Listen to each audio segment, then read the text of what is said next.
Welcome to another episode of the Beyond Sober podcast with your host, Kohdi Rainey. You don't stop. What is going down, you guys? How are you? It is another episode of the Beyond Sober podcast recorded live here on TikTok. I am going live randomly. I just got back from the gym and I was like, you know what? Here's what makes sense. Here's what feels right. How about I get set up and how about I come hang out with everybody on TikTok and we can make some magic happen? I can answer a bunch of questions. I can't see anything. This is why I got my spectacles on. How are you guys doing? Are you good? You having fun? You making magic? You doing fun things? Hey, what's up, dude? Kim, how are you? Yo, how do you say Celia? Oh, what's up, dude? So stoked to see you. Who has their water? You got your water, right? So I'm in a new space right now. I started to get my lights set up and I'm basically turning my dining room into like a micro studio. And that's primarily because I don't like sitting in the same space. Like I have the computer over here and then I've got the office over there and then I've got the dining room set up here and I love the windows. And I was like, you know what, dude, I'm just going to kind of make this another home for me. You guys having a good time, man? I know it's Friday night. I was out driving around, just got back from the gym.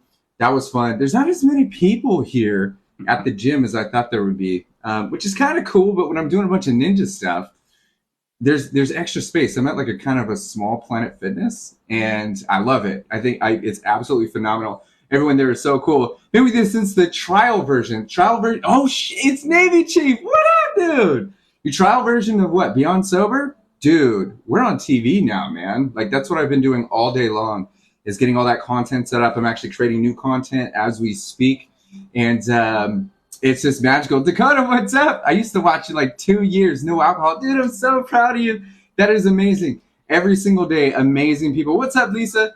Are in my inbox and they're sharing their success stories and they're also sharing their war stories. And so I get this very, very interesting range of emotions all day long.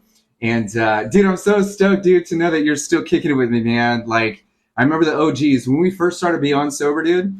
It was spur of the moment because I was trying to help as many people individually as I possibly could. You relapsed? You didn't relapse, but we'll talk about that. I was trying to help as many people as I possibly could, and everyone's like, dude, how do I talk to you? How do I get on your calendar? How do I make these things happen? And I'm like, dude, I can't help you. Just like there's millions of people that actually want to talk with me. So that's why I built Beyond Sober, dude. And in order to do that, I had to have some amazing supporters like Navy Chief from the very beginning. We're like, dude, let me buy you a cup of coffee. And if I was able to get enough people to buy me a cup of coffee to buy me out of my other organization. And I could put all of my time into building now one of the most powerful sobriety solutions on planet Earth. And it's all thanks to you guys. And that's what my mission is right now, is to literally revolutionize mental health and not just sobriety, man. Because the truth is it's not about alcohol. It is not about alcohol. It's about who you are. There's a version of us that we become through our circumstances that is basically in survival mode. And when that person activates, it's very difficult to let that version go, because it's kind of like, think of like outgrowing a friend, right? Outgrowing a friend. Like, you guys were cool when you were struggling, but you don't want to struggle anymore. So you got to let that friend go, and you have to let that friend evolve and do its own thing. But part of that is you growing and evolving and expanding and disconnecting from that friend. Sadly, that friend is alcohol. So there's that mourning period. You know, it kind of sucks. I was talking to someone who was like, I feel like my best friend just betrayed me. That's exactly what it feels like, and it sucks. I'm struggling right now, dude. I feels you. There are millions of people struggling. So let me give you some just facts, dude, so you don't feel alone. At this moment, there are 76 million people struggling with AUD, okay, alcohol use disorder. I don't like the way that sounds. I just like to say struggling with alcohol or practicing alcoholic behavior, because that's the truth. Anyone that's struggling and using alcohol is practicing alcoholic behavior. That's a symptom / condition / practice to numb the pain, emotional or physical or whatever. So if we're not using alcohol to improve our quality of life, which is a misconception, thinking if I don't feel the pain, then I must be doing better. Then it's actively making things worse, man. So here's some other facts. So you guys don't feel, you look very sophisticated. I just shaved, dude. Another fact for you guys is the alcohol industry right now. Keep in mind, I don't care if you guys stop drinking alcohol. I just want you to drink in a different way. I want you to develop a healthier relationship with it, especially if it's not improving your life. So the alcohol industry, these are absolute facts. The alcohol industry right now is making $260 billion on our misery. Holy fuck, holy. Nah, I'm not sorry about that. $260 billion goes to the alcohol industry. I'm so depressed. That means you're healing. I'm proud of you. You're supposed to feel that. So that's what you've been covering up. Alcohol didn't cause all that. That's what you were drinking for. So now that you're not drinking, you feel what you were ignoring. This means you're healing. That's a good thing that you feel depressed. You're also exhausted, and not to mention, you've been causing ridiculous amounts of trauma in your mind and body with that alcohol. So your body's drained, it's done, it is tired, it has been traumatized for way too long, and now you feel depressed. You got low dopamine, low serotonin, low oxytocin, all of those fun things. So you're going to feel a little depressed, but that's because you're doing better. So check it out. Alcohol industry is making $260 billion a year right now, right? But you know how much damage is being caused? Like, I want you guys to really think about this. Think about like car accidents. Think about medical bills, insurance, arguments, like damage to property, all those things caused by people drinking, unhealthy people drinking. $249 billion is being caused in damage by alcohol. So another way of saying that, it's almost every single dollar that someone is spending on alcohol every dollar that the alcohol industry is making is actually causing another dollar in damage in society. And we are society, are we not? We are society. We are the ones suffering. And it's horrible because the alcohol industry is not out here just to pat us on the back and go like, oh, you're doing good, kid. No, they need us. I miss you, Shelly. What's up? Was it Shirley? What's up, girl? They need us sick, right? So does the medical industry. They need us sick. That industry doesn't exist unless we continue hurting ourselves. I just wish I could stop. So here's the trip, dude. You can stop. And part of the reason why we can't stop is because we think it's impossible. If you say I can't, your brain believes you. Your brain's an idiot. It does not know what it can and can't do. It hears you say I can't do it, and it goes, oh, okay, cool.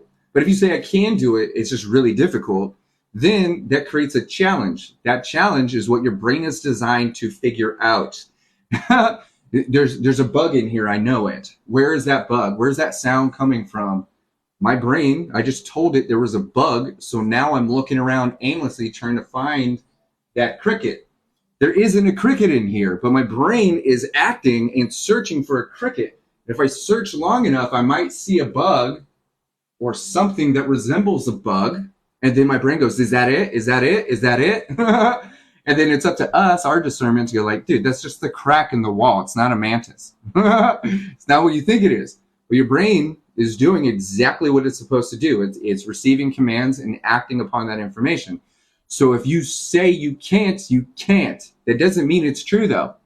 That's the craziest part about words, man.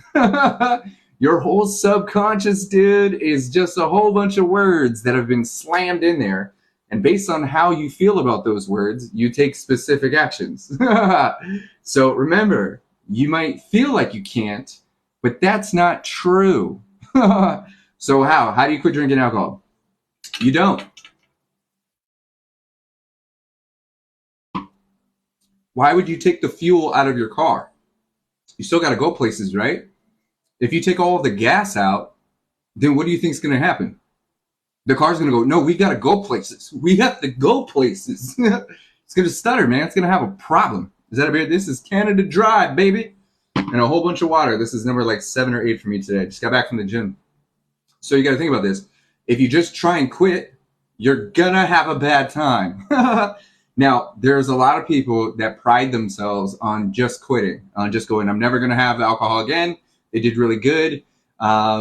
Most of those people, it wasn't as bad as they thought it was going to be because they weren't an alcoholic. They just had a damn decent desire. They really enjoy it. Their life may have had habits around alcohol, but those that struggle like deeply and dearly, like myself 5 years ago, dude, we're addicted to the substance, man. Like, it'll kill you by not drinking. That's how powerful alcohol is. It literally needs you. It needs you. You don't need it. So the trip with this is just removing the substance from your body doesn't do anything. And we live in fear of what it won't do. We live in more fear of what we think it will do. We think our withdrawals are inevitable. We think that life is going to be miserable. We think we won't be able to move forward. We think we won't be able to, have fun or do things. We think we won't have a friend to hang out with. We think, all while under the influence, which is amplified by alcohol. And then our brain thinks that it's real. Our brain thinks that what we think while we're drinking is true. If that was true, then drunk words would be sober thoughts. But those are not true either. That's the illusion of alcohol. It's banana sandwiches, man. And so when we look at this and go like, how do I quit drinking alcohol? You don't just quit, dude. You got to put in your 2-week notice. I know we're all quiet quitting, but we need to quiet quit alcohol. Now, maybe you want to hang on to your job, alcohol. Maybe you just don't want to do as much work, which is the point. As you quiet quit alcohol, all you're doing is practicing drinking less, not weaning yourself off. You are going to literally, legitimately, accurately, specifically, with intent, practice drinking less. You get good at anything you practice, man, including drinking less alcohol. This is neurological facts. So if you drink 10, no, you don't. You're good at drinking 9. That's what you do. Hey, dude, homie over here, Bad Af 2020, drinks 9, man. Dude, he was all right at drinking 10, but he's the best at drinking 9. It's my boy right here, dude. Yeah, you want to see him handle 9? Watch this shit. That's the literal training of your mind. And I'm talking about the single shot method, which is basically if you take one away. You keep drinking, but you take one away. And that doesn't matter if it's with wine or with beer or whatever it is. Because the point is that what do you think just taking one away is going to do? Do you think your mind and body are going to go, where's all the fuel? Nah, bro. Your body's going to go like, hey, thanks for the alcohol, man. I love this stuff. We're used to drinking it. Cheap date. That's the whole thing. Hit AA, brother. No, AA hit me. Actually, AA hit 4 people so hard they died. That's why I work with every single person that knows AA isn't going to work for them, has gone to AA and it didn't work, has been to rehab and relaxed, went to detox and still the same person, and doesn't want to jump on medication.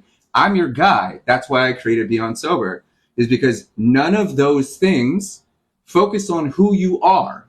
AA is going to indoctrinate you through religion. It's going to help you become a character outside of your moral values. You're going to adopt a whole new personality that is based in fear, and you're going to be shamed into the illusion of success. You're not going to grow. You're going to drink. That's why there's millions and millions and millions of people, busy fierce in the building, that are not getting the support that they need. Because the support that is out there doesn't focus on who the fuck they are. They focus on the problem. If you remove the problem, you still have an issue. You're still you. You're the one still driving the car, dude. So it doesn't mean you're the problem. It means the way you perceive your life, your existence, and that thing is the problem. Even if you fix that, you are still the same person. This is the problem with so many resources. You go to AA, and what happens to most people? They go sit in the parking lot and drink, either beforehand or afterwards. And then what happens when you exit those doors? Are you a different person? Has the power of AA in the book transformed your life? Are you a new human? You go there for 6 months, and the problem is you are the same person, just not drinking alcohol. That's the problem, is you can't be the same person and expect not to have the same issues. You must grow. The only long-term solution to sobriety and alcoholic behavior toxicity is becoming someone that doesn't struggle with that shit. Beezy, you are not the same person. You are not the same person. You are beyond sober. It means you've not only gotten sober, but you've worked so far through your sobriety that alcohol was like not even a thing. You're not even practicing. It's not even hard because it's not even something you have to attempt to do, because the person that you've evolved into using that state of sobriety since your last drink is the reason why you're never going to have another one. It's the reason why you're happier, you're healthy, you're growing, you're expansive, you love being alive, and you don't depend on anything but yourself. Now, that may be talked about in certain groups and shit, but is it taught, preached, and applied specifically and hyper-focused based on who you are specifically? I think not. And that's why Beyond Sober has a goddamn TV show. That's why the book is being released. That's why we have thousands of people that are happy and healthy and thriving. Families are growing, businesses are growing. Everything is just improving for them. There's a reason why people talk about it. There's a reason why people gravitate to it. And it doesn't matter if it's my Pauly Shore looking face. Facts is facts. As a matter of fact, Beyond Sober is the only program on planet Earth designed by an ex-alcoholic.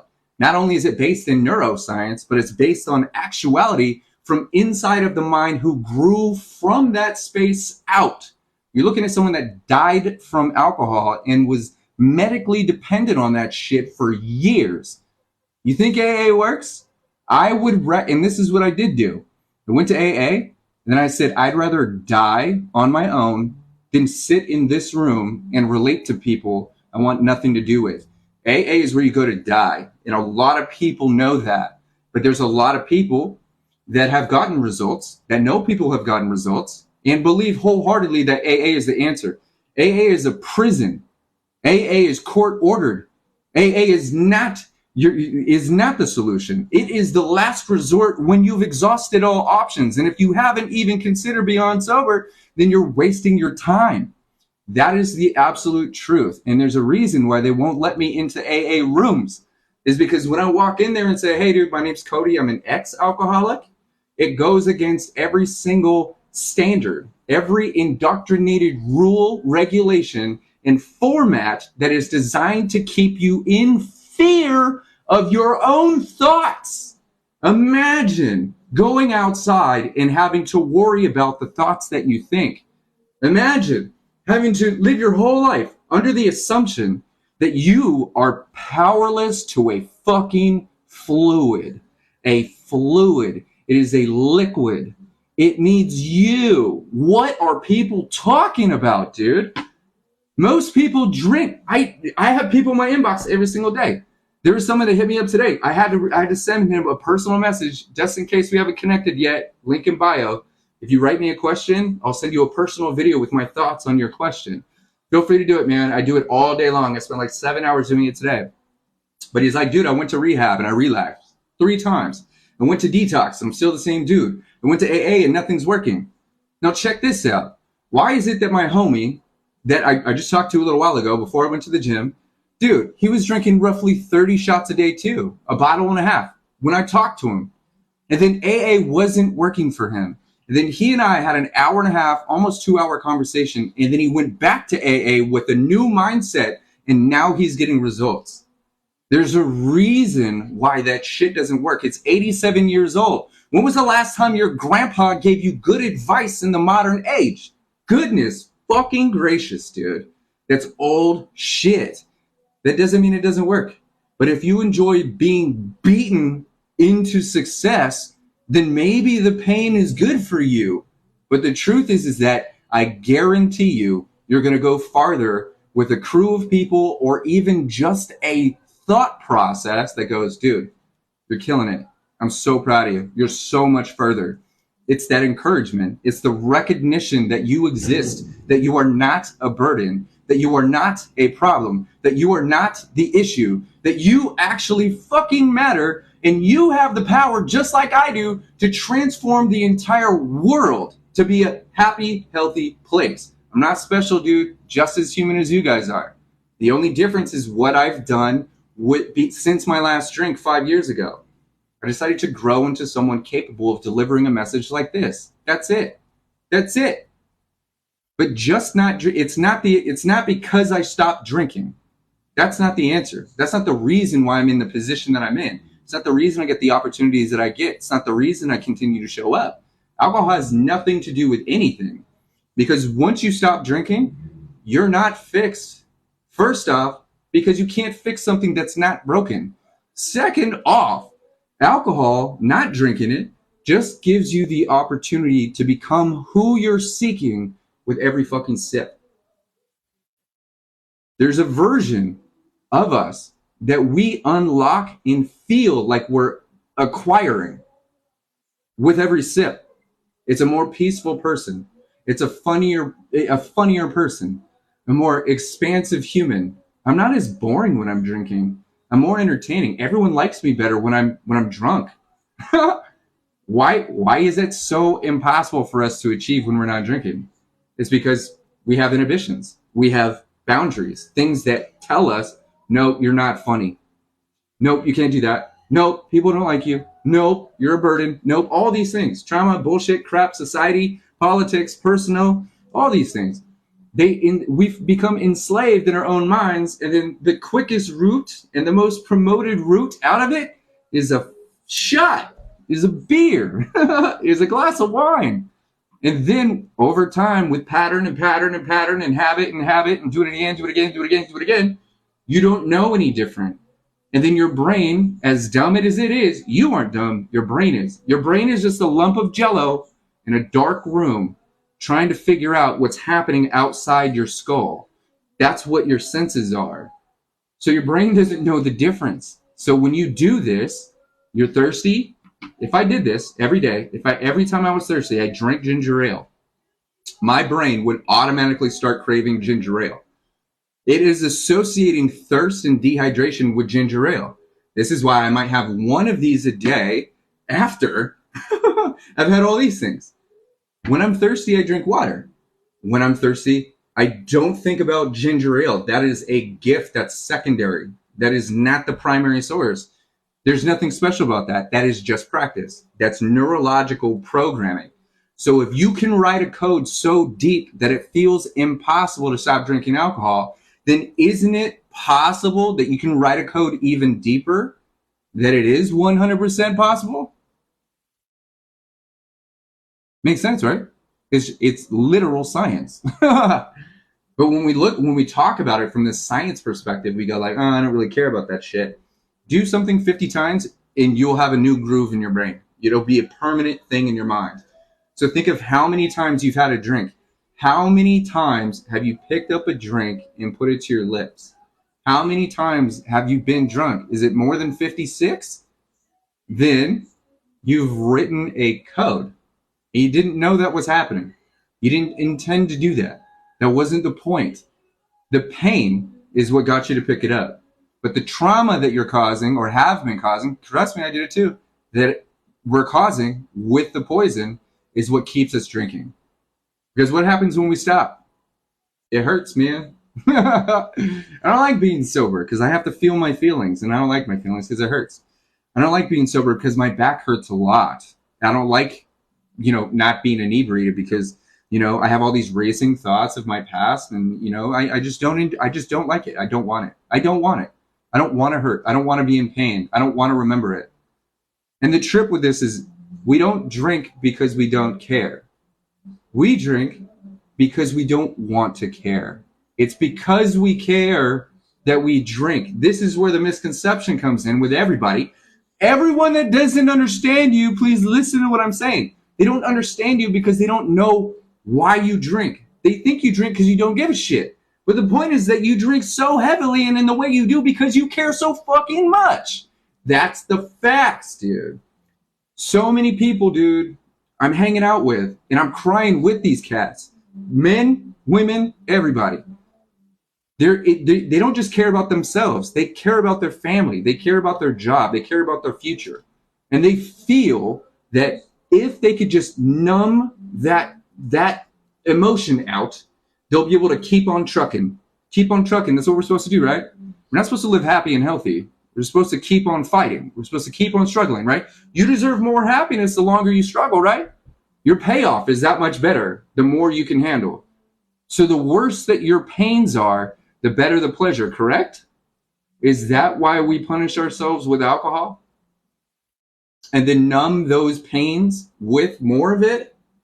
Because we are under the indoctrinated belief, through no fault of our own, that those that struggle harder are deserving of more.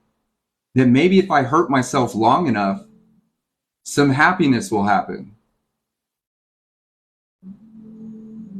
How do I stop caring about everything and everyone? That's the art of acceptance. We teach that in Module 1 of Beyond Sober. Visa, you know this. The art of acceptance. Accepting things for what they are instead of punishing yourself for what they're not. So you gotta look at this. I'm gonna point this out so it bugs the shit out of you. You see these lights in the glasses? It's just a light, dude. You don't have to give your attention to it. It's just a light. It's a light. Accept it. Accept it. It doesn't have to bug you. You don't have to have a problem with it. You don't have to be annoyed with it. You don't have to react to my face. You don't have to have an emotion. That, if you can't accept it for what it is, it's just a light, dude. It's just a laugh. It's just two hats. It's just a mirror. It's just a whatever. It's just a car. It's just an emotion. It's just someone else. It's just an apple. It's just politics. It's just bullshit. It's just whatever. If you think all of that shit matters, then you're going to find reasons why it deserves your emotion. Nothing matters, dude. Literally nothing matters except what you choose to prioritize in your life. And the problem with most of us is we prioritize everything but ourselves. If you can't change it, let it go and accept it. Yeah, so letting it go is a little bit different than accepting it. So to let it go is to just like drop it. To accept it is to go, oh, okay. You take it with you. You're accepting it. You're bringing it into your life. It didn't have to weigh you down. It's just like, oh, there's no resistance to it. It's just Kohdi, bro. You ever had like a little sister, or little brother, or something like that, or like your friend? And you're like, don't mind him. He's just whatever. He's just crazy. You've learned to accept him for who he is and what they do. That's how you have to accept yourself and everybody else. That's just that ninja in the gym. That's that guy that does handstands. That's the fucking Pauly Shore looking dude. It's just alcohol. It's just an emotion. It's just a feeling. It's just a thought. It's just a thing. It's just a job. It is nothing more than what it is. The problem is we think it is more than what it is. Actually, you don't think that. Your brain thinks that. If you can't find reasons why it matters, you're gonna have a bad time, right? Makes sense, right? But here's the truth. Is we're all taught and told and spoken to and spoken at to get our shit together, to figure it out, to do whatever. We're not taught about the path of least resistance, okay? The path of least resistance is the one that feels the most accurate and authentic to you. Do you have to fight to listen to me? Like hanging out with me, is this like a struggle for you? I mean, I don't mean like, am I saying things and you're like, oh, you're gonna make me cry. I mean, like, are you seriously going like, no, dude, there's toaster and I'm cooking toast and like, I'm doing all these fucking things and what about Joe Biden and all this stuff? Or are you following the path of least resistance? There's no obligation to be here. So if you're choosing to be here, then you've prioritized every word that falls out of my stupid face. Somewhere in your mind, you have agreed that whatever that I'm saying is valuable to you.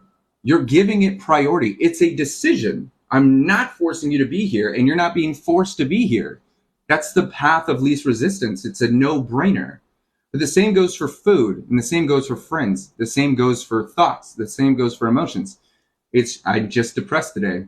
How you feel about the fact that you're depressed doesn't change anything.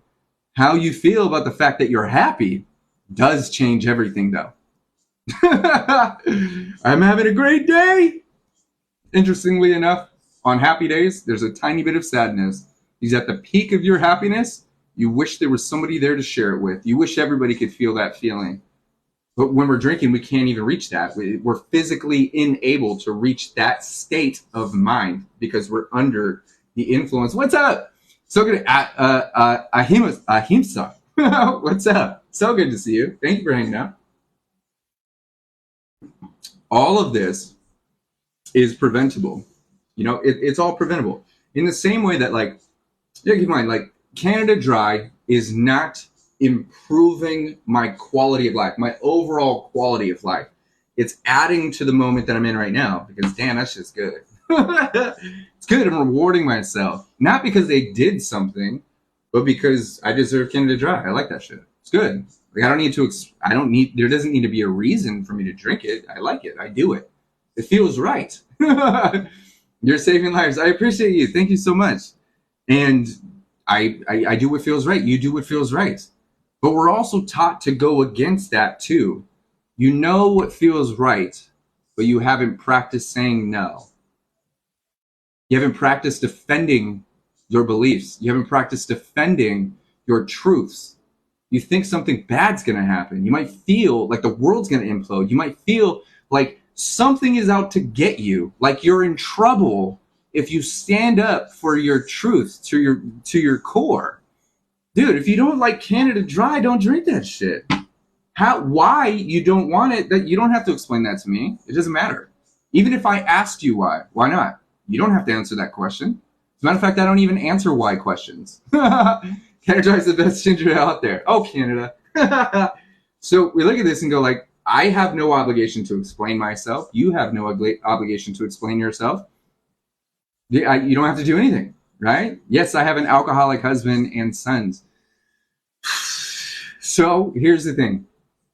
There are people that practice alcoholic behavior that identify as alcoholics, and then there are actual alcoholics. 95% of people aren't alcoholics, which is why a majority of people that go to AA aren't alcoholics. You want the proof on that? Go get a DUI. Alcoholics don't get DUIs. There are less alcoholics that get DUIs than regular people that just have had one too many. An alcoholic is very rarely going to get behind the wheel. I was a functioning alcoholic, so I technically drove better when I was drinking. I learned to function like that. But an alcoholic wants to stay inebriated, and they're not going to jeopardize that. It's very rare they're going to put themselves in that situation where they jeopardize that shit. There are heavy drinkers and binge drinkers and people that black out and get drunk and obliterated in FUBAR and all of those things, and then they do dumb shit. That's because that's their thought process before having alcohol. Remember, alcohol doesn't make you do anything. You are in a low state of mental health, and then you remove the reasons why you're taking care of yourself with alcohol. And then you do dumb shit because you don't care. It doesn't matter. And then your brain with alcohol finds reasons why everything you're doing is completely justified. And then we want to scapegoat alcohol and go like, I was drunk at the time. Bro, you ran over somebody. Bro, you got a DUI. You're not supposed to do. You hurt someone, or you really set a bad example, man. People don't like you anymore. I don't know how you even like yourself. But that's alcohol. But it doesn't happen to everybody. So yeah, I'm an actual alcoholic. So here's the actual medical definition, the term to determine whether or not you're an alcoholic: physically and emotionally dependent on alcohol. You physically need it in your life. Okay. And so a quick thought process in that is your life is derivative or designed around how much alcohol is in your body right now and or how much is about to be. So if the way you move through life is where's the alcohol going to be? Yes, but let me have a drink first. If there's no alcohol, I'm not interested. I have to go to the liquor store before we do anything. I need to buy alcohol for tomorrow. Things like that. Or I have to relax. It's impossible for me to relax without alcohol. Those are dependencies, man. It means that alcohol has overwritten the hormonal structure that brings the dopamine, brings the serotonin and the oxytocin and all that stuff. So for instance, I just went to the gym, so my brain is flooded with all these chemicals, all these hormones, dude, that make me feel alive, right? That's what my body wants. That's what my brain wants. And under the influence, that's what it feels like, but it's not true. It's an illusion. So if you were dependent like that, then what that means is your mind and body have written neurologically in the same way that when you're thirsty, you think about alcohol, that it is a priority. It is a necessity. It is something that must be there. Without it, it doesn't function properly. That's what alcoholism is. Alcohol use disorder, AUD, it's a spectrum. How dependent are you on alcohol? Can you say no for a few days, 5 days, 6 days? Can you go 2 weeks, 3 weeks, and then you hit it hard? You're not an alcoholic because you binge. You're not an alcoholic because you have a high tolerance. You're not an alcoholic because I tell you you are. Yeah, you are. You're not an alcoholic because someone thinks you are. You're not an alcoholic because you really like alcohol. You're not an alcoholic if you want to party all the time. You're not an alcoholic if you drink every single day. None of those things make you an alcoholic. We think it does, so we assume the identity and then live up to it. If you are not physically addicted, there is absolutely no reason for you to convince yourself that it is true, because once again, your brain is an idiot. Everything you do is going to go, we're an alcoholic, dude. No. We're an alcoholic. No. Your brain's thinking on your behalf. You're programming that thing. So if you're not addicted, you will be. If you're practicing alcoholic behavior, you're programming your mind and body to be prepared for that last drink that kicks it all into a fucking addiction. That's the absolute truth. This is why more alcoholics are born after going to AA. Goodness gracious. People who were just struggling, that were put in AA or were told to go there, were indoctrinated into the belief that was completely untrue but had merit, that they were an alcoholic. You can't come in the room without fucking admitting, against your will and against the testimony of everybody else in the fucking regulations and shit, you must admit that you're an alcoholic. Holy shit. Like, that is insane, dude. That is absolutely insane. Now, before, like really think about this. If you're a dude, you're a girl now. No, you are. What are you talking about? Ladies, you're a man now. I don't know what you're talking about. No, that's what you are. You're a man now. What are you talking about? I am woman. No, I am man. Wait. No, you can't, you don't hold any value here. We don't respect you unless you admit to yourself and everybody else here that you don't know. This is why Alcoholics Anonymous is the least anonymous thing you'll ever go to. That what you say is fucking true. And if you show up enough, you'll start to believe it. Day 10 again. You're just as sober as you were on day 4. So Amber, remember this. You're no more sober than you were 4 days ago, 5 days ago. Sober, dude. So it doesn't matter if it's day 10. You're not going to unlock anything at day 11. You think you're good. You think like there's no such thing as more sober. Sober is sober. You and I are the exact same amount of sober. There's no day 10 again. What are we counting for? If you're not doing anything with your sobriety, then you're just racking up anxiety. That's all those numbers are doing. Really think about this. What do you think happens on day 11, on day 12, on day 13, on day 300? If you're not actively becoming a different person, why are we placing value on numbers? That doesn't make sense. That's 10 days of success. And then what? If you decide to drink tonight, what? Did you lose all 10 days? What are you talking about? If you have one drink in 4 days, you're going to be 100% sober again. It takes 4 days on average, 24 to 40 to 72 hours for your liver to process that 100% out of your body. You cannot get more sober than sober, and you cannot relapse on your sobriety journey. Because unless you're addicted to the poison, you can't relapse. You can lapse while drinking or not drinking, but you can't relapse. A relapse means you were physically addicted, emotionally dependent, you were making medical progress, and then you had a relapse. You decided to drink, and it's worse now. I guarantee you, most people here have never relapsed, but believe they did. That's why not understanding these concepts forces the concepts into reality. It is a self-fulfilling prophecy. If you think you're going to relapse, you are. If you think you relapsed, then you will. You'll do it again. You're going to live in fear. The same fear that made you drink and relapse is the same fear you're creating for yourself that makes it so fucking difficult, dude. Did I ever relapse? I didn't, because if I drink, I'll die. That doesn't even have to be true. That's the beautiful part about a belief. The doctor told me that one time. Kohdi, if you drink, you'll die. So, I mean, if you think you're going to drink again, just go to the bar and just end it. Like, we saved your life. It's time for you to save your own. But if you don't think that that's possible, if you're not going to do anything with this sobriety, like go to AA and do these things, if you're not going to do anything, then just go back to the bar, dude. And everything we did here was completely wasted. The reality with the belief is it doesn't have to be true. A belief is just a commitment to possibility. Is it possible that you're not an alcoholic? 100%. It's more true than you think. Is it possible that you can, and are going to get and stay sober and design a life you love to live? Fuck yeah. I believe that to be true because none of us here are special. We're human. We feel like because we're the center of the universe, dealing with our own set of emotions, that your struggle is different than my struggle. Struggle is struggle. Heavy is heavy. Pain is pain. But what's beautiful about that is sober, and happy is happy. Like there's no range saying you struggled more. You may have struggled longer, but the struggle was still the struggle. And eventually that struggle becomes numb. You get numb to the struggle because it just becomes who you are or what you do or how you live. That's why managing your symptoms or managing the pain and the anguish in your everyday life is so much worse than preventing that pain and struggle by getting sober and designing a life that you love.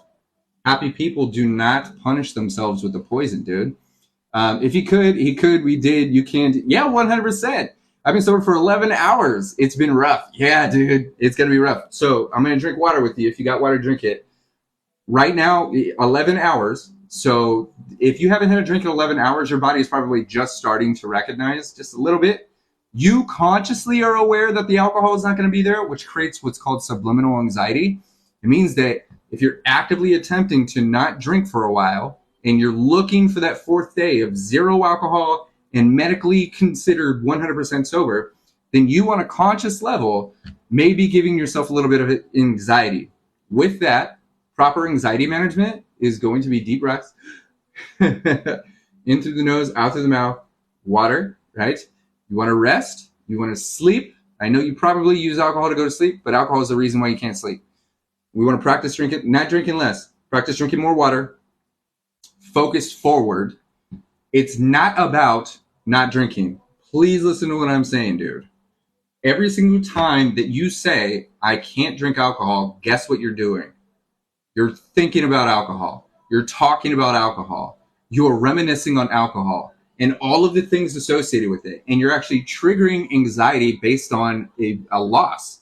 You think that the thing you love the most or have a very, very deep relationship with, you can't have anymore, dude. Do you remember as a kid, dude, someone took your toy away from you? You got pissed. How would the what? Why would you do that? That was my favorite pillow. That was my favorite. That's my thing. And now it's in the other room and you can't have it. Nope. You're grounded. Nope. You're not playing with it correctly. Your brain still thinks like that, man. So this is where that transition, the emotional entanglement comes in. That entanglement, that thought, that feeling of what do you mean? Like your brain doesn't know the difference. It thinks it's supposed to be there. And you've given it permission to do that over time. So whether you're aware of it or not, you're longing and going through a mourning period, a grief period. Eventually we get over that stuff. And unfortunately with alcohol, we may develop a little bit of the shakes. We may develop some insomnia. We may feel some of that depression. We may feel like crap for a little bit. Our diet may get whacked, man. We're going to be really moody for a little bit. All of the fun things that come along with consuming a literal poison for years or a lot in a very short amount of time is what we have to expect. And that's what a hangover is. A hangover is the result of drinking too much poison, but also is being drunk and blacking out. You know, what was that question? Why do you like to heat up the house so you can, I don't know what that means. Why do you say 4 drinks a day is low risk when it goes by gender per FDA? Because it's true. For men, it's 4 drinks. For women, it's 3 drinks. So for men, 4 drinks or less is considered drinking at low risk. 4 drinks or more is considered drinking at high risk. High risk of what? First off, did you know women are more likely to develop not just cirrhosis, but medical difficulties And more importantly, alcohol is now directly linked to cancer, dude. Directly linked to cancer. Alcohol is officially the third most preventable cause of death. Listen to what I'm saying. The third most preventable cause of death. And it is also the United States, one of the United States' most expensive problems. $250 billion a year in damage caused by people drinking improperly, people's low mental health, man. And that could be people in the street or they could be people in the mansion. It doesn't even matter. Damage is damage. That's the craziest part about it. Is so we look at this and go like, I have cirrhosis, hepatitis, anemia due to alcohol. I had all that stuff. Here's the beautiful part about all that. You can move through that shit. Does it look like I'm dying from stage 4 cirrhosis? Does it look like I live a miserable fucking life? What does it really look like? This is what a life beyond sobriety looks like. This is what happiness looks like. This is what healthy looks like. How is it possible? How do you do these things? I'm not special, dude. I stopped killing myself with the poison. I started drinking more water, started eating better foods, going to the gym, exercising, bunch of meditate every day, right? I give myself time to rest. I took a nap after 5 hours of work today, and then I go to sleep on time. That's it. And now I take nutrients. I take the Thrive product, man. I'm up at 5:15 in the morning. I take Thrive, put all the nutrients, the magnesium and potassium and all that fun stuff that my body is missing in my system. I make a shake that has a ton of protein, a bunch of other really good stuff. And then I put my patch on that drips nutrients into my body all day long. I have sustainable energy. I have more focus. I have more passion, more drive. I feel stronger. I feel healthier. I get better sleep. I wake up easier. I need less sleep. All of that shit. And it's not just from not drinking alcohol, because all not drinking alcohol does is not hurt you anymore. You're no longer hurting yourself. But not hurting yourself isn't improving your health. It's just not hurting you anymore. That's where, how do you meditate? You sit patiently, just like an animal, just like training your body. Sit, do nothing. Close your eyes, sit, do nothing. Don't move, turn everything off. The whole point is to remove the sensory. So you're not watching the TV, you're not listening to all this music. You're not trying to, your brain, when you're trying to meditate, trying is the real thing. Like, trust me, it's difficult in the beginning because it feels weird. Your body is not used to it. But when you give your body and your mind permission to do nothing, which is a practice, then all of those things that you've been suppressing or the truths that you would like to bring to the surface, you start to pay attention to what your mind is doing. You start to give your body more air. Physiologically, your mind and body is improving. You're creating patience. You're no longer torturing yourself thinking that the answer is at the end of the meditation. It could be 5 minutes. I do 25 minutes, right? Sometimes I'll do 45, just depending. But you can't meditate effectively while drinking. If you're under the influence and you're actively putting your mind and body in a state of illusion, you're not in a conscious enough state to be able to benefit from meditation. Day 4 or 5, hell yeah. Start practicing early. Get on that shit. The sooner you give your mind permission to chill out, the sooner you're going to curb your anxiety, the sooner you're going to connect with all of the emotions that you've been suppressing, the sooner you're going to let go of the things that you never wanted to feel to start with. Remember, the longer you ignore those emotions with alcohol, the harder they come back. And this is that thought, and we all know this, that I don't want them to come back, so I'll just keep drinking. I don't want to feel the pain, so I'll just keep drinking. And we make it worse, make it worse, make it worse, make it worse. And then alcohol is also the answer. That is the double-edged sword with liquor, is that the pain you're attempting to escape is getting worse with the solution. Goodness gracious, how messed up is that? What if you're paranoid of stillness? Then you practice being still until you allow the paranoia to run through you. And your PTSD keeps you from relaxing for more. Dude, that's a really good question, man. Your PTSD is probably one of your greatest assets, man. And I know that sounds messed up. And especially if you haven't given yourself permission, everything comes down to permission, dude. You haven't given yourself permission to feel the feelings, then the statement that you just made is fear-based. It means that you are not in a state to look at trauma, PTSD, memories from a healthy place. I do every day, I'm healing more of my trauma. That doesn't mean it feels good. And it doesn't mean you can't not feel the feeling. I have flashbacks, dude. I've been through shit that like I wouldn't even talk about.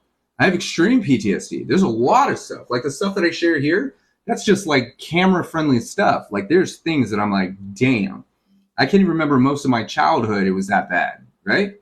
And this is where meditation is really good because I actually start to remember certain things.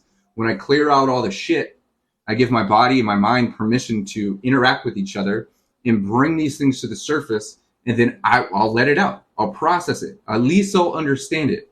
There's a lot of people on TikTok, man, that are going to therapy for the first time and they're getting into meditation. They're even going through hypnosis and they're able to 100% not just remember certain things, but feel certain things in the way they were intended to be felt when it happened.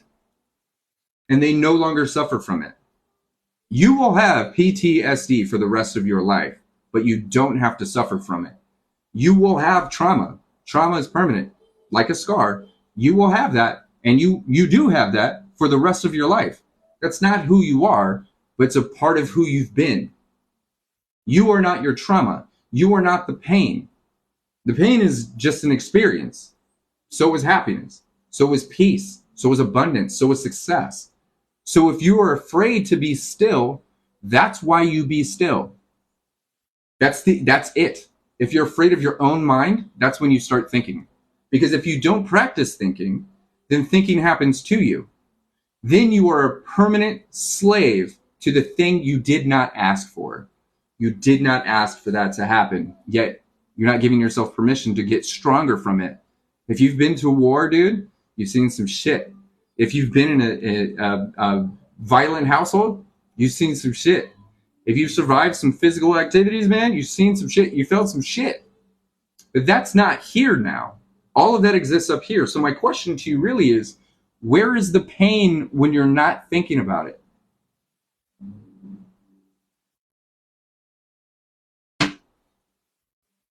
Where is it?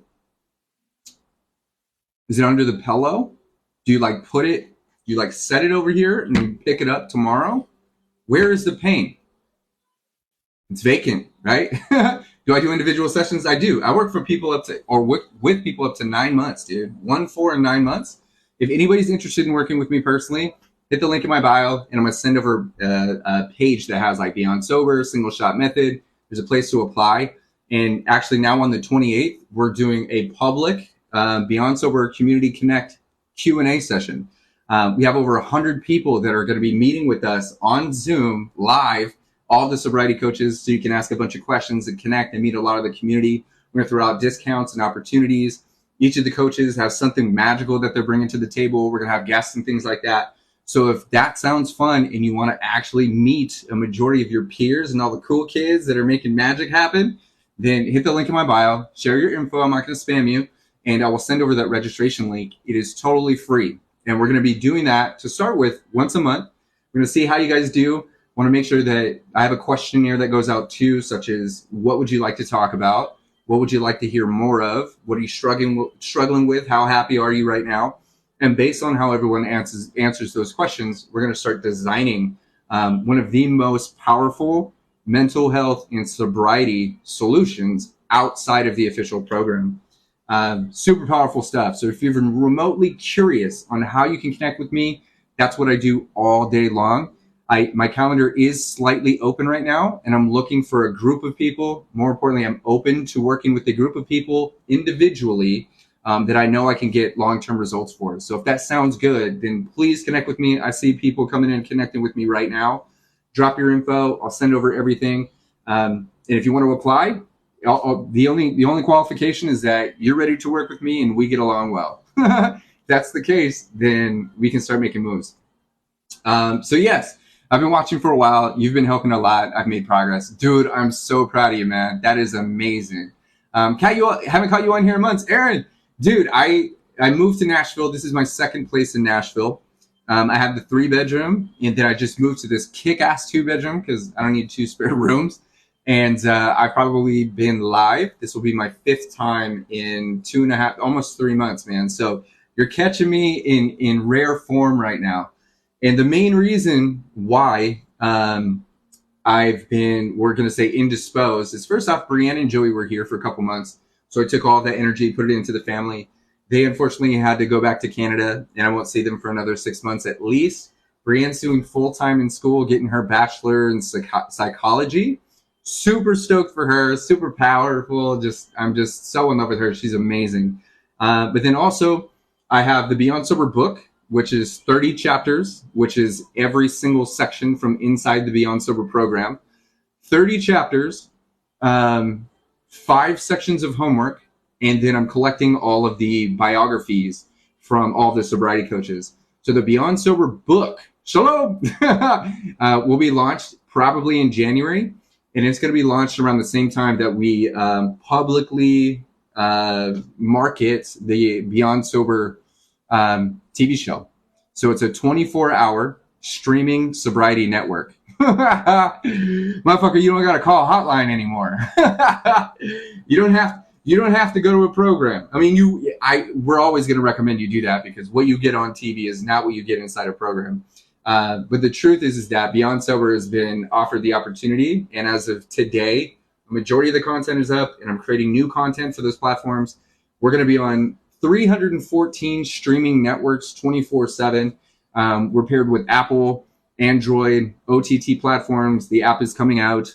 All of the magic, man, that you guys have been, contributing to every single day by showing up, is unfolding, dude. So we are Beyond Sober is becoming a household phrase. It is becoming something that people are really excited to say and to talk about, because there's no identity wrapped around that. You're not technically, you're saying I am Beyond Sober, but that's a destination in a state of being that is not derivative of your struggle. It means that you did it, you've done it, and now you're doing it. There's a place beyond sobriety, but you have to get sober first, practice the art of sobriety, and then through that space, you realize that you don't have a problem, and you never will. And you have the tools and the skills in the neurological pathways to help you overcome anything, not just alcohol. Because I'm not here to get you sober. You can do that. I'm not tripping on that shit. You could do that. It's fine. That's the easy stuff. Staying sober is where people struggle, because they don't, 99% of the time, they do not. See, look, 3 weeks. So what are you doing with yourself in those 3 weeks? Are you just not drinking? That's where the issue comes in. That's the whole thing.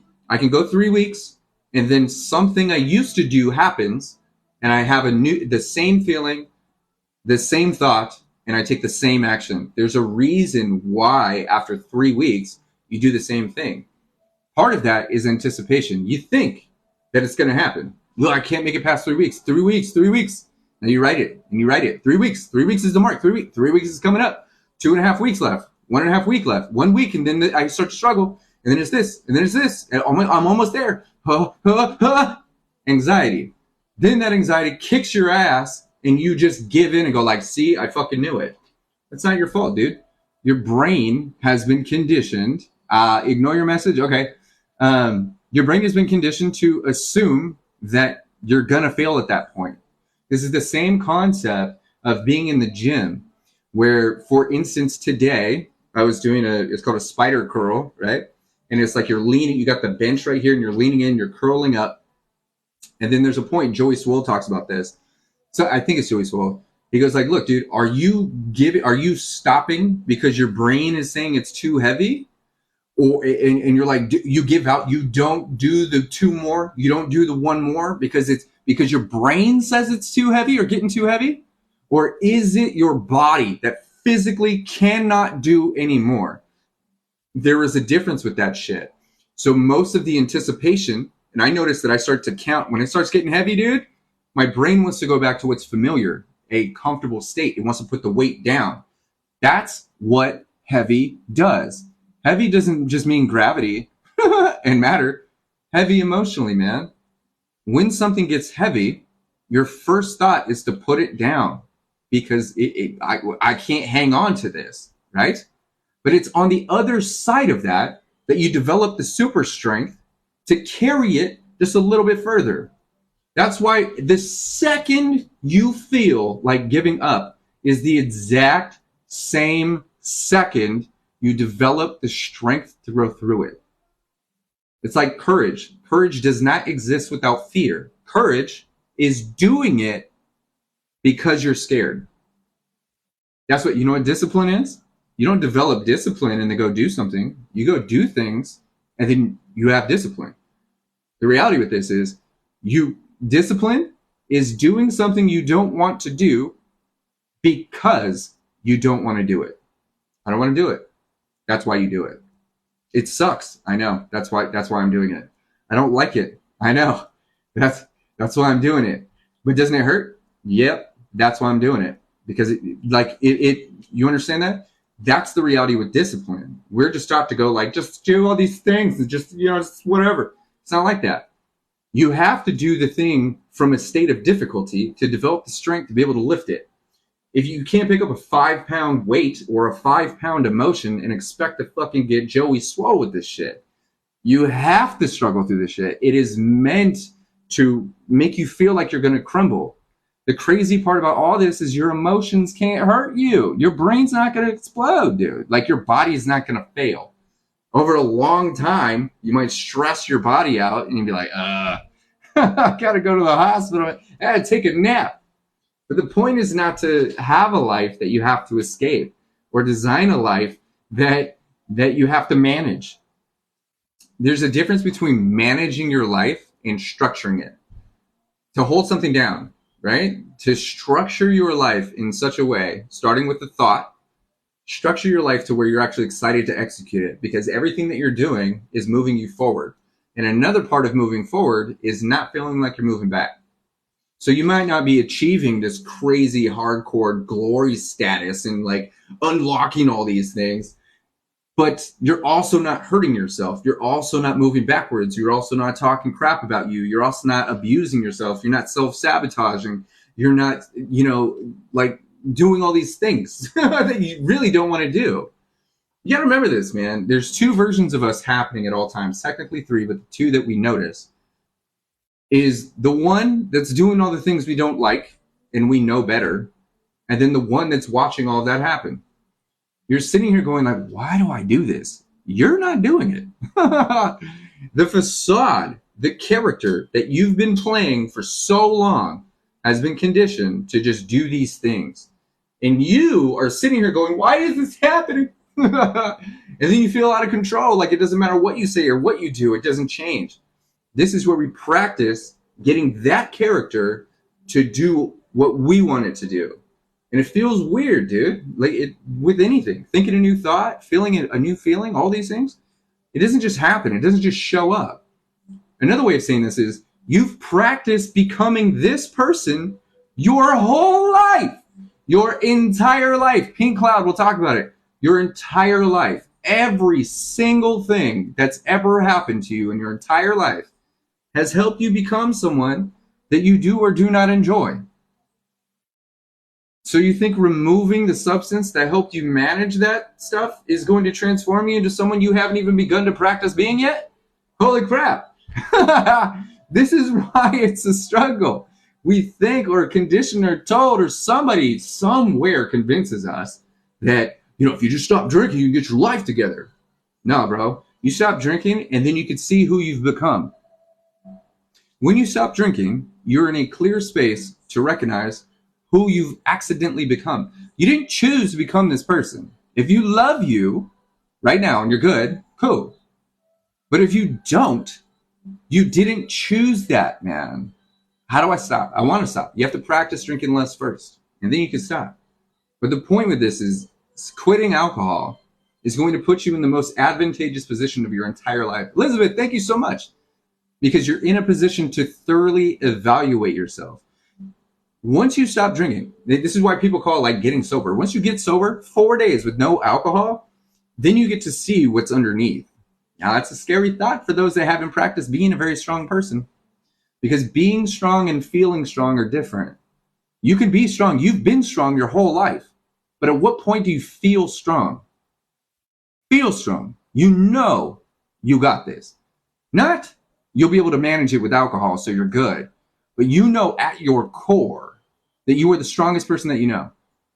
That people can rely on you because of how deeply and passionately you've got your shit handled.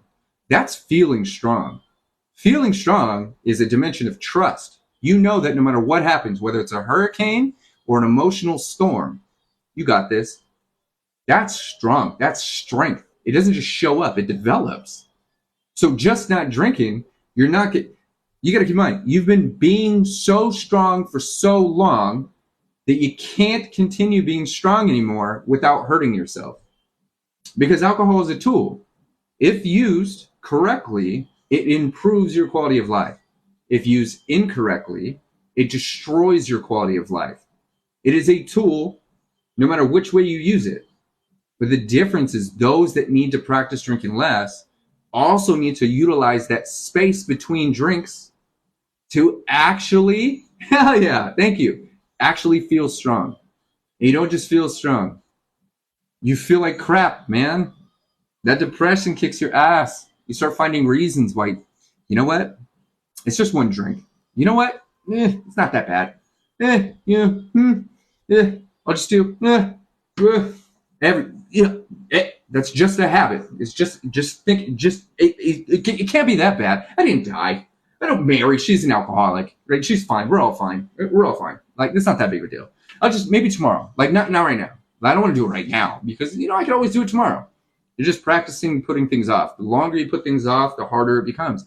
Is absolute truth. I'm down to 2 drinks a night. That's amazing. So you're drinking at low risk and in a healthy way. Now, if you're drinking 2 drinks and going like, these are 4 shots of vodka and a martini stirred with a shot of Jack, that's not a drink, dude. That is a chemical cocktail.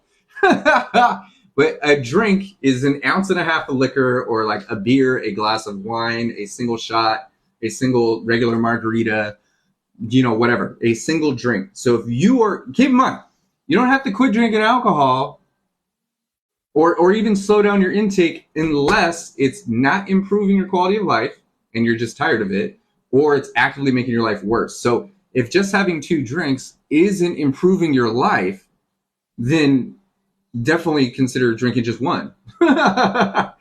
But if it is improving your quality of life or not taking away from it, then there's nothing wrong with drinking casually. That's how alcohol is intended to be used. 3 drinks or under is considered healthy relationship. You're still consuming a poison. The amount of damage that's being caused is microscopic. Are you going to see long-term damage? Possibly. If you drink a little bit of alcohol every single day and you don't take care of yourself, you're not eating healthy, you're not getting sleep, your body doesn't have the nutrients, you're not doing any of that stuff, you may see some long-term damage over an extended period of time, but that's very low risk. That's the whole point. Dude, too many ginger ales is a problem. Are you still dying? I am not dying. I died in the hospital. They brought me back to life. I was dying after they brought me back to life. And then over the last 5 years, I've actively lived a healthy lifestyle. And I'm going to tell you this, man. If your thoughts can bring you anxiety and that anxiety can make you sick, then your thoughts can bring you sobriety and that sobriety can make you well. Where I'm going with this is the number one thing that has improved my overall quality of life, and I mean the second I wake up to the second I fall asleep, is how I choose to think. But are you still dying? I'm not dying. Is how I choose to think.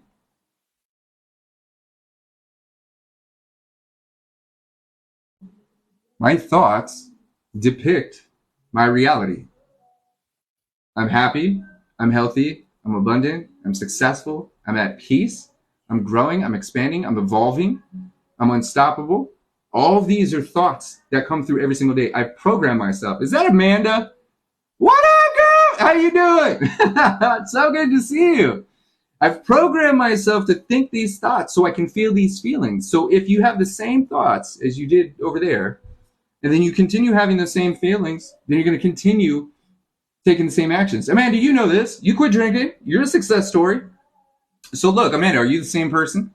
Are you acting as the exact same person? Or did you take your state of sobriety and start doing new things. You even met new people, right? And here's the crazy part about that, man. If we do nothing with that, then we are just the same person not drinking. So you're not actually in a state of sobriety. You're just not drinking. That's the crazy part, is we think that just not drinking is the thing that's going to fix us. You're not getting healthier because you're not drinking. You're just not hurting yourself anymore. Not hurting yourself doesn't mean you're getting better. Doesn't mean you're healing. As a matter of fact, to be perfectly honest, you were using alcohol to help you heal, but it just made it worse. That's why alcohol is trauma.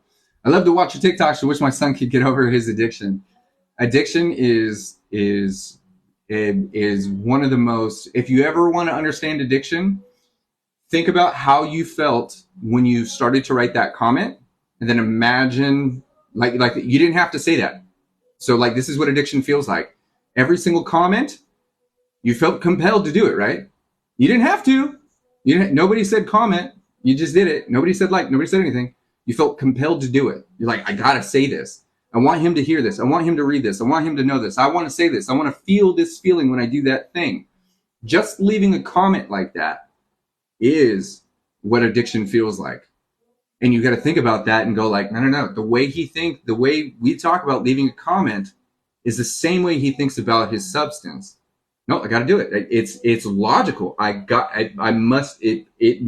have to do it. It's a 100% belief masked with the feeling and the centrifugal force of an undeniable pull. Like, to explain it is almost impossible. That's like the closest that I could come up with, is going, an addiction is your mind and body prioritizing that thing over all else. And as a matter of fact, those that are addicted are the safest to themselves and others while under the influence. I know that sounds really weird, but a heroin addict not on heroin, whoa, that's scary.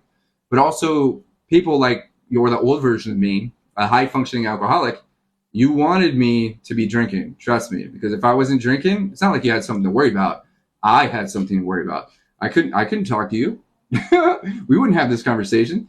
There's no way. Nope. Not going to happen. Social anxiety, all this stuff. I don't even care. If there's no alcohol around, I can't have a good time. Like, trust me. Like, I just knowing that there's alcohol around used to put me in this very mellow state, knowing that my medicine is nearby.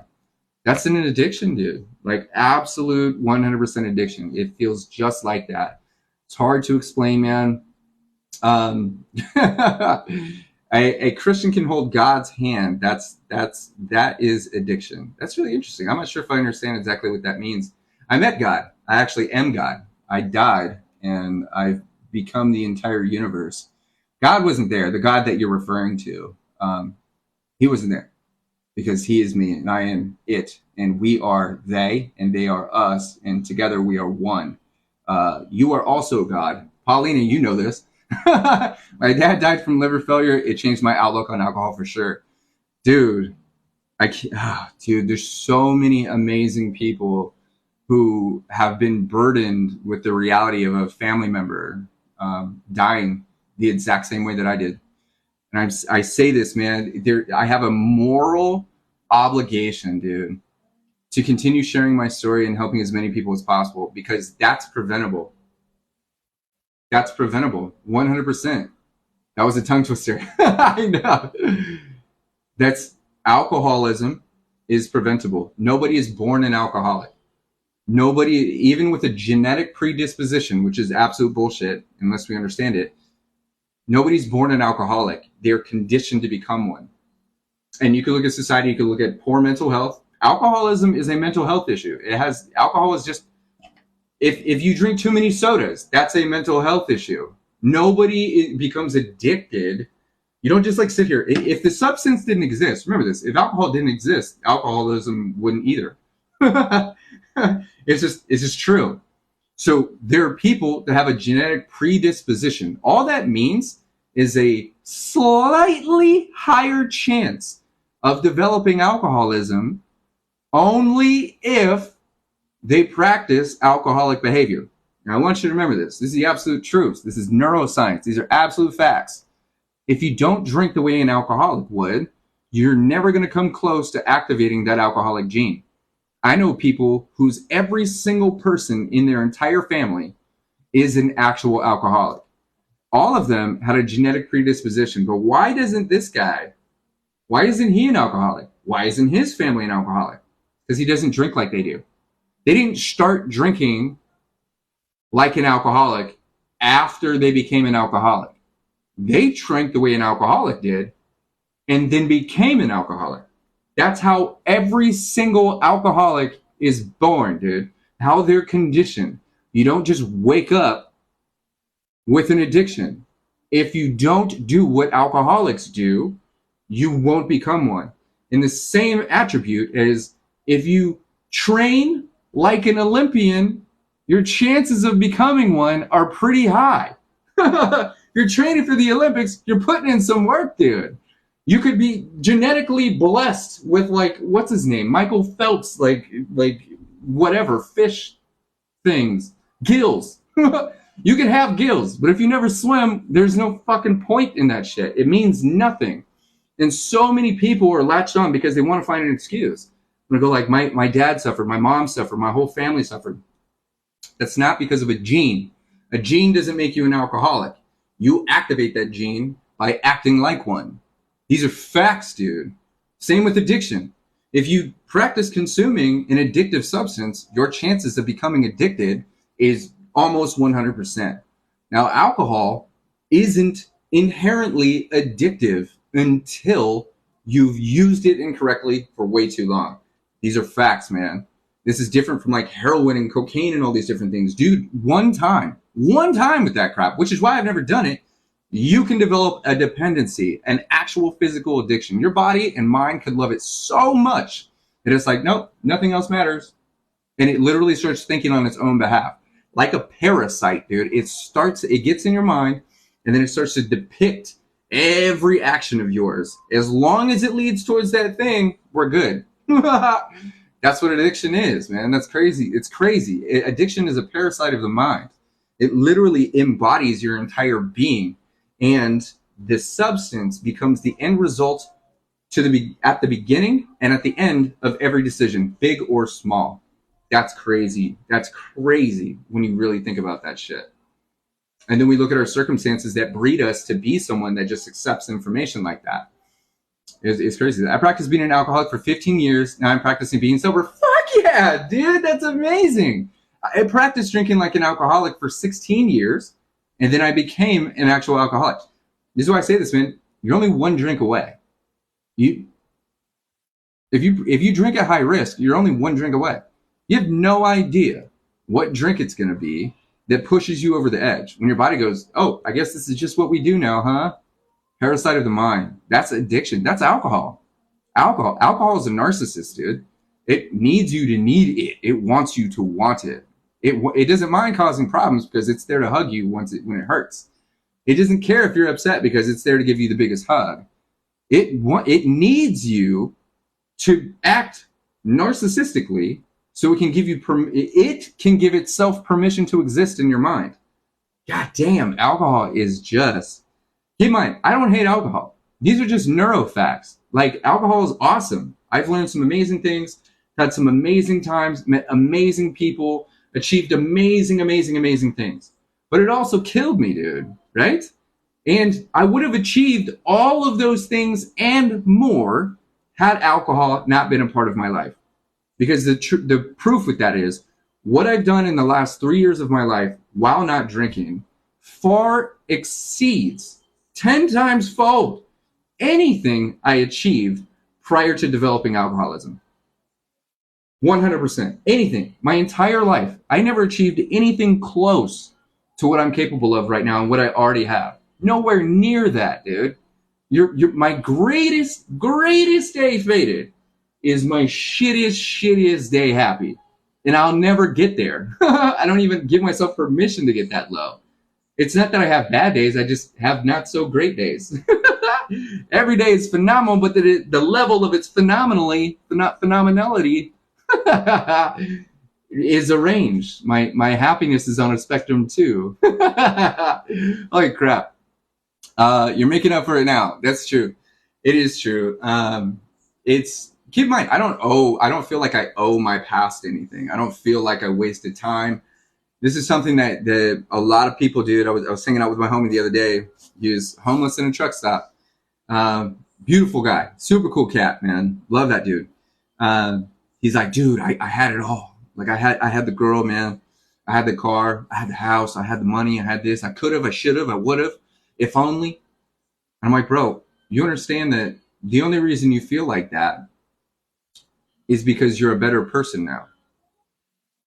The only reason that we have guilt and shame is because this version of us knows better.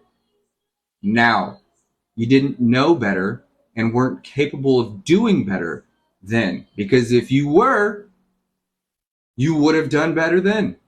But you didn't, and you couldn't, and it wouldn't have. And it is.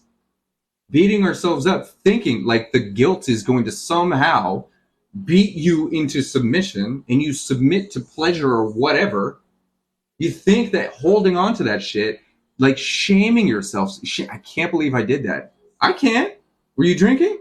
Of course I can. Do you have low mental health? Was there drama around? Were you addicted to cortisol? Were you upset at the time? Did your circumstances lead you to the one and only conclusion that you made? I can completely believe that you did that. That's the best that you had at the time, dude. You couldn't do any better than what you did. In the same way that there's nothing else I could possibly come up with right now other than what I'm saying. If I could come up with something else, I would. But this is the best that I have right now. It's the best that we have at all times. Even at your lowest, that's the best you got. The only moment that we're in is the one that we're in. The only moment that we have is the one that we're living through. Even at your lowest, you are at your best. Just because you prefer a version of you that was struggling less or was in less pain back then doesn't mean you need to get back to that person. You need to stay away from that person. That person brought you here. But this person is bringing you there, over there, whole new person. You can't be that person without being this person. This is where we give ourselves permission to forgive. Forgiveness is letting go of all hope for a better past. When you forgive yourself and everyone else, you don't have to go resolve your pains. You don't have to go fix your relationships. But the art of forgiveness is letting go of all hope for a better past, man. When you give yourself the permission to just accept it, to allow it, to see it for what it is, it happened, man. That's it. We're done now. Did you feel the feeling? We're done now. You learned. You got it. You don't have to hang on to that. We're not supposed to hold on to the feeling. We're supposed to hold on to the memory. The memory is just data. The feeling is something that we're choosing. You could think about a memory and not have an emotion. This is having control of your thoughts. Emotions are a choice, but if we're not told that, we're not conditioned that. We are taught that when this happens, you feel this way, you do this thing. Then that becomes your automatic response. This is why homie today was in my inbox. He's like, hey man, I went to AA. Step 4 made me drink. Does anyone know what step 4 in the AA Bible is? I know what it is. I just want to see if anybody knows. Love the content. Thank you so much, man. You guys remember what step 4 of AA is? Anyone? You can say no and I'll just say it. It's bullshit. It is. I do talk about this. It's kind of amends. Okay. Yeah. Inventory, moral inventory. Exactly. Apologies. Okay. So homie was in my inbox today and he says, hey man, I love your program, dude. I love everything you're doing. I've been to AA and I was doing okay. And then step 4 got me messed up, dude. And I had to drink. Why would step 4 make someone want to drink? Because step 4, hey, what's up? Name's Frank. Step 4 is taking a moral inventory. So what that means, you see this shit? Well, I hurt my father. I hurt my little sister. I drove the car drunk. You're writing down all the shitty things that you did. Oh my God. You think that's not going to upset you, dude? You haven't even practiced managing your anxiety, your stresses, your depression, now that you're not drinking. And then you're in a program that's going like, now that you have nothing to use to manage your own mind, I want you to think about every fucking bad thing you've ever done. Because we're going to be contacting some of these people, okay? So I want you to think about the people that you've hurt the worst, okay? I don't want you to actively get a yellow book and fucking find their what are you talking about, dude? All of those things were the reason you started drinking. Why do you think that reminding me of the things that I haven't processed and refuse to accept at this moment because I've been using a substance that's been making it worse, why do you think that that's going to help me? At what point of my journey? How much success do I actually need to achieve before step 4 actually makes sense? If you haven't practiced managing your mind, your anxiety, your depression, or you haven't even accepted who you are, what you're doing, and where you're going, then stay the fuck out of your past, dude. I say this to everybody. All it does is give you another reason to drink. Paulina, you know this? Module 4, which is week 4 of Beyond Sober, it's called Back to the Future. Before you even go into that module, you've already practiced and mastered the art of acceptance. It is what it is. And, okay, it happened. And, oh, they're bullshit. And, my mom's dumb. And, oh, they're growing up too. And, it's just alcohol. And, it's just nothing. You've practiced. You've understood. You've actually gotten results. And more importantly, you've worked with the community at that point. And you now understand how to think about data. You've also learned how to prioritize your thoughts. You also have practiced very specific things that put you in the driver's seat of your own life. More importantly, you're empowered and excited to grow just out of Module 1. Module 1 is so powerful, Paulina, most people don't even need Module 2 through 6. They just don't. They don't need to. Because if we can help you accept things for what they are, then you'll never punish yourself for the way things aren't. They just are. And, hey, what's up, Tic Tac? What's going on, man? Good to see you. And then, what is Module 2? Habits. We're looking at your habits. You created a habit on the way you look at your past. You created a habit around the way you think and act around. And with alcohol, you created a habit around everything. The way you sit, the way you think, the way you don't sit, the way you don't think. These are all habits, man. We tackle that shit in week 2 or Module 2. Some people move faster than others. In week 2, dude, we are recognizing all of the things you've accidentally developed and what is a habit and what you're actually practicing. There's a difference between having a habit and having a practice. I have a habit of when I pick up a pen, I spin this thing. Before I spin this thing, I had to practice this first and get good at doing this. And now when I pick up a pen, it's just a habit. I'm no longer practicing. I now have a habit. This is called third nature. The same goes for the way you react. The same goes for the way you think thoughts. The same goes for the way you respond. So now, week 2, you've already accepted, and you've accepted your habits too. You've accepted the fact that you're a collection of habits, right? You didn't choose all that shit, but what you did choose, you chose for a reason. You chose for survival. It made sense at the time, but now it's not working for you, so we're going to do something else. Week 3 is developing new healthy habits. A lot of the habits you think are healthy are not.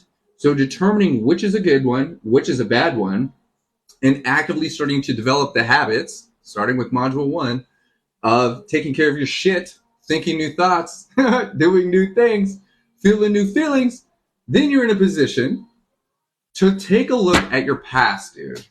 Which, you don't even have to do that. You could skip right over that module if you wanted to, because the point is that you're already in control. A lot of people want to go straight to that module, and I give them access to that with an all-access pass. It means you're free to roam about the cabin. You can go anywhere you want in the program, and you unlock another $1,500 module, which is just insane. The point is that you don't have to fix your trauma. You don't need to take a moral fucking inventory. You don't need to relive your past. You don't need to go through the scrapbooks of shit and feel those feelings on your own. That's insane. It's absolute bananas why that would even be remotely considered, and how someone would think that that is a healthy way to help someone overcome the thing that makes them want to drink without the coping mechanism. Until we practice being the coping mechanism, we're always going to seek one. either in another person or another substance or another fucking thing. So, taking moral inventory in AA, doing it before you're ready, but being encouraged to move forward, dude, it's imminent. It's imminent lapse in your sobriety. Absolute facts. Drink water. Change socks. Take some Tylenol. Yeah, bro. Amen. So keep in mind, there's a lot of really good things that AA does talk about. There's a lot of really great things that they have done for people. They've saved millions of lives. And that's because it's been the primary solution. And as a matter of fact, here's something else. A lot of people say this to me. You know how much money AA makes? Millions. Millions, millions, millions, millions of dollars. AA, Alcoholics Anonymous, it's free. They get paid, boo-boo. Why do you think they keep sending people there? Because they're making that paper. They're making mad money. That's why any time they're encouraged to call everybody an alcoholic. That's where their money comes from, dude. And then the greatest scam of all time is getting everyone else to call everyone else a fucking alcoholic, dude. God damn it. And then that program indoctrinates people into fearing their own mind and then managing their anxiety without a coping mechanism. You're no different. You're just not. It is a Ponzi scheme, dude. This is the difference. Beyond sober, I never want to fucking see you again. I do, but I don't. My point is to make sure that you evolve into someone that can take down any circumstance, capable of handling anything. Alcohol is nothing. It's nothing. You move through that shit and you evolve, damn, you can take on the world. You become a permanent solution. That's literally crumbling the industry simply because you realize that you are not the problem. That you are way, way, way infinitely more power than a fucking liquid, dude. That you're not broken, that you're healing, that you didn't choose an addiction, you didn't choose to be a heavy drinker, you didn't literally design your life intentionally around feeling like shit, that you were the repercussion of a fucking series of circumstances that you did not choose but made the best decisions you could at the time. Had you been in a different situation, in a different state of mind, with the knowledge you have now, you wouldn't be here or over there, and you wouldn't have done that. But that's not the truth. You are here. You did do that. That did happen. And you're not a fan of who you had to become. You didn't choose to be this person. On the list, on the scale, you did not write down, I would like to struggle with alcohol and need a fucking solution. I'd like to hate this, and I want this, and I want all these things. You didn't pick that shit. None of us did. And so to feel like we are weak, that's just oppression, dude. That's just oppression. That's when we feel like a number. And here's the truth. Here's the facts, Glam Raptor. You know, every single person, dude, I've seen those tears. You've shed those things with me. Every single person that I work with, you know what they want? Peace. How do they want that peace, and when do they feel it? When they realize that I see them as human. That they are not a number. That they are not fucking broken. That there's nothing wrong with them. That what they've been saying is wrong. And it's okay to feel. And I see them for who they are. Because I see myself. Not because I used to be an alcoholic. Because I am human and so are you. And it's in that space that you find the tiniest amount of hope. It's the ignition sequence that makes you go, all right, one more. Let's do it again. That makes you drink one more sip of water, dude. That makes you practice one more healthy thought. That makes you say yes to one more thing that's good for you. It's that space of being recognized as not your trauma, as not the pain, as not the fucking statistic. When you know that you are alive, you are loved, respected, appreciated, admired, and I'm your biggest fan, you take action, man. You do shit. And my point of all of that is not just to say all these pretty words to you, it's so that you know that it's absolutely true. And you develop that belief in that entire existence, and you become the leader. Because you're my mentor. I'm learning with you. I'm learning from you just as much as you're learning from me. And together, we are teaching each other what a happy, healthy life looks like, what it feels like, what it can be, and what it is. That's why Beyond Sober is not just a state of being, isn't just a program. It's a literal movement revolutionizing sobriety in the entire mental health industry. There's a reason why we were offered a TV show. There's a reason why the book is coming out very soon. There's a reason why thousands of people have gotten and stayed sober. There's a reason why hundreds of thousands of people had realized that they can quit drinking all on their own just from TikTok, dude. The free information on TikTok, they've been able to save their own life. It's amazing what can be accomplished when we don't feel like a herd of cattle, man. More importantly, you develop the absolute identity of the person that you needed when you were struggling. Hey friend, what's up, Sam? You eventually become the person that you wish showed up when you were at your lowest. That's what personal growth is, especially for those struggling with low mental health, man. If you're looking around, there's a place that doesn't have any love, you are the love that shows up to that place. If there is a place that's low on vibes, you are the vibe that shows up to that place. TikTok has helped me more in sobriety than anything else social media related, 100%. Hey, yo, what's up, Christy? It's powerful, man. Like, all of this stuff is beautiful. And because I'm so deeply in it, I can see the strengths in everybody. And I love helping people recognize how powerful they are.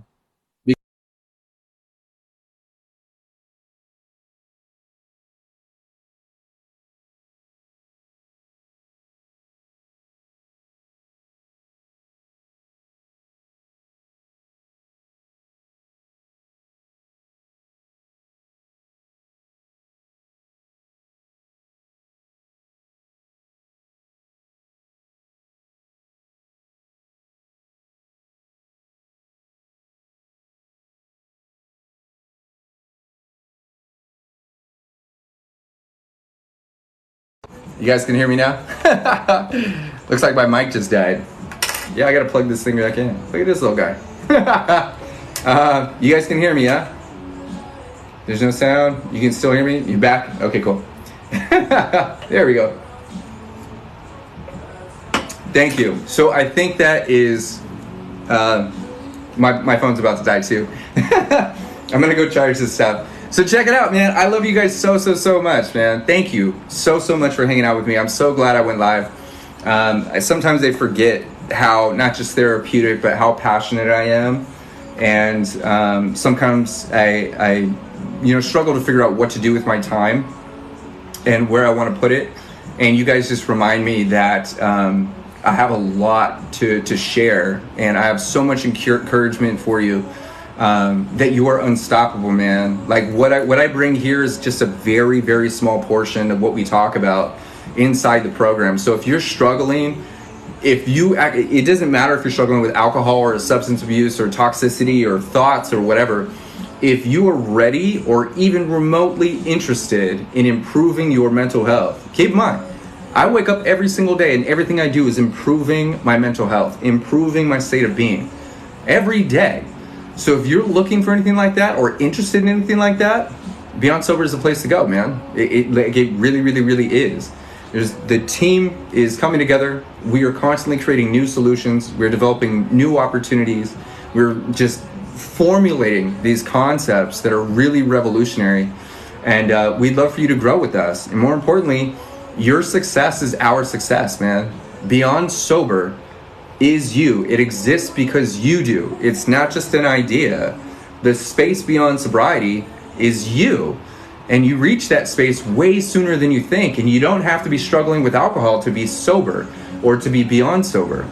You could be absent and not consuming other people's bullshit. I'm sober from your shit, that's right. I haven't had a drink of your crap in weeks. Super sober. Can you email you info? Yeah, so do me a favor. Actually have something laid out for you already. Hit the link in my bio, or you could just go to beyondsober.org, and you'll see that pop up right there. It says, hey, just drop your information. It's free. I'm not going to spam you or anything like that, but I'll send over the Beyond Sober official page. I will send over the single shot method, the 150 key point master list, the sobriety quiz, a place to apply to work with me, the new registration link, because on November 28th, we have the first ever Beyond Sober Community Connect Zoom session. Everyone's welcome. The registration link and anything else that you need is right there. So if you're even remotely curious, jump on that website, which is in the link in my bio, share your information, and I will send everything over to you. And then there's also Thrive with Kohdi. So if anybody is even curious about improving their nutrition, I'm now giving away the entire Beyond Sober program for anybody that invests in Thrive. I'm working directly with the Thrive organization and some amazing key players in that space. And I'm so happy that Beyond Sober is able to use the Thrive nutrition product as the official nutrition product of Beyond Sober. We got so many amazing things coming out and have so many more things to offer you. That's also with that email that I'll send you guys. So if we haven't connected, please share your information with me and we will connect. If you write me a question on that website, I will respond to you with a personal video straight to you. It's private. I won't share it with anybody else. And if you have any questions, you guys know how to get a hold of me. Expect some amazing things. Thank you, Paulina. Thank you, everyone, for hanging out with me. I'm going to make myself some food. I'm going to practice, my chef status. You guys are amazing. Thank you. And like my mother always says, please take care of you